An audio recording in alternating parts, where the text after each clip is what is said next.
So here's another variety of floods that South Carolina featured. Here is a play action boot mixed with a sail. But since sail was featured here, that got the edge in our charting. So, but the backside cross is why it's still somewhat of a boot play. But we know South Carolina had a decent amount of its run game from the I formation. So incorporating some play actions from that set were vital to balance out and keep defenses off balance. So we motioned in our fullback back in. No one followed them over, so that keyed that we are in zone. So sails are strong side floods, typically 3-man high lows where you're trying to overload a side of the zone coverage. So there's our 1 stack, our 2 stack, and our 3 stack. So depending on the zone coverage, obviously keys what we are looking for. In this particular case, it appears that Tennessee is in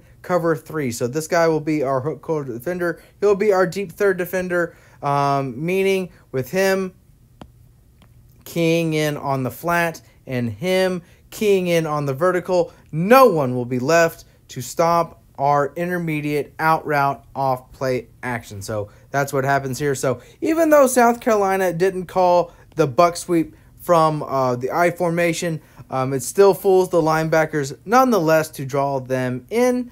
So we'll run it through, pull both guards. Everyone else saw the action. We're doing our crosser, but we can see both linebackers are keying in. Even this guy, our nickelback, is not necessarily looking at his receivers. His eyes are in the backfield. And again, this is our guy that comes open, this deep out route. And again, our vertical occupies our deep defender, with him eventually corralling on where his eyes are going again, which is the back coming towards the flat. So with him coming up and the deep third, no one is left to stop our guy. So again, floods fairly consistent for this offense with a 50% success rate across its meaningful reps for South Carolina.